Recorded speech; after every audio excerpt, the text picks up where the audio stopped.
lesson is going to be focusing on the research paper.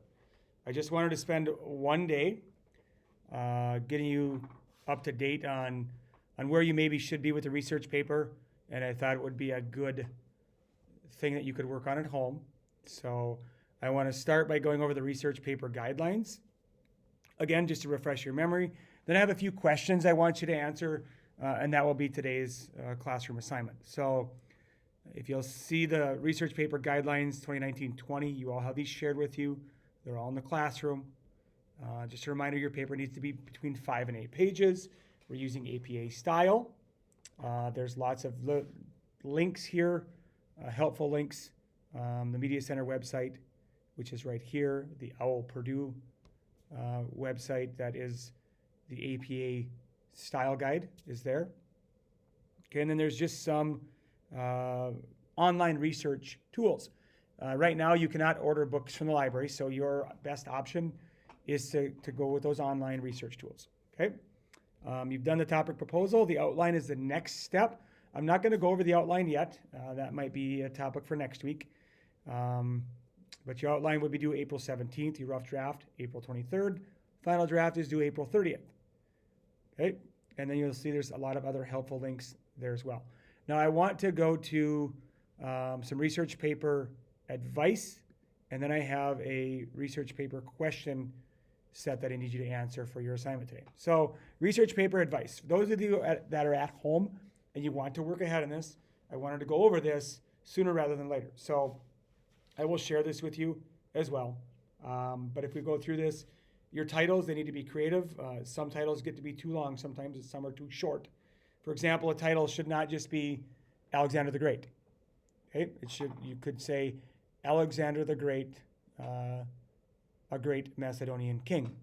Okay, answer a question or have an argument, and make sure you stick to that throughout the paper. Next one, have an outside person help you with grammar, etc. I am focusing on organization and content. So your grammar, if you want more help with that, you'll need to find someone else to help with that. I'll certainly help, but sometimes you want at least 2 people to go through a paper. Usually I have peer reviews. I'll have to look and see if there's a way we can do that later. Use chronological organization, meaning go by date and time period. Add dates and time periods when appropriate. A lot of times I've seen people write papers and there's no time periods in there. I'm kind of a history expert, but I don't know every date. So pretend you're writing this for one of your classmates if you're thinking of your audience.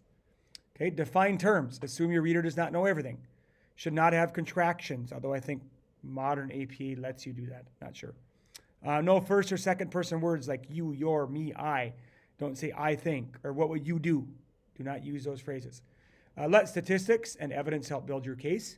It depends what your topic is, but certain times you're going to need evidence to help answer your question, and there might be statistics that help you.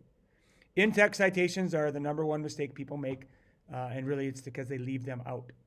That is something I might go over in the future. If that's something you have questions on, that's something you could email me about, or we can definitely have something on that in the future. But in your paper, a 5 to 8 page paper, you need to cite sources within the paper.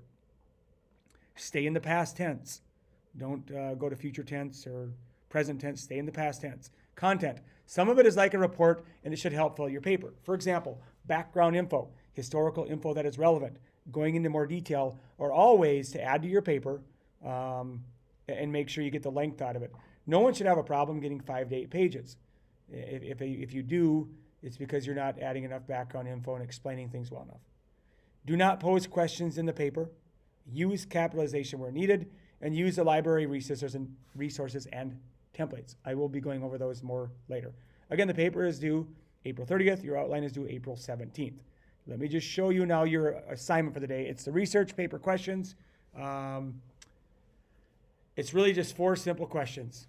I feel like my research is going well. Circle 1. And it's 1 through 10. 1, if it's not going very well, you got a lot of work to do. 10 if it's going well. There's no right or wrong answer here. I'm just trying to get a gauge where you're at. Number 2, I have enough research material.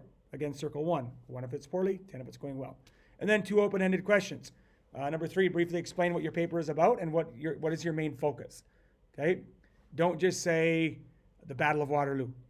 What about the battle are you going to focus on? All right? And then number 4, I have the following questions about the research paper. Please, everyone, at least put one thing here. And it could be things that you're confused about. I kind of want to see where people need the most help. Okay, that's it for today. This is the assignment that would need to get turned in into the classroom today. Thank you.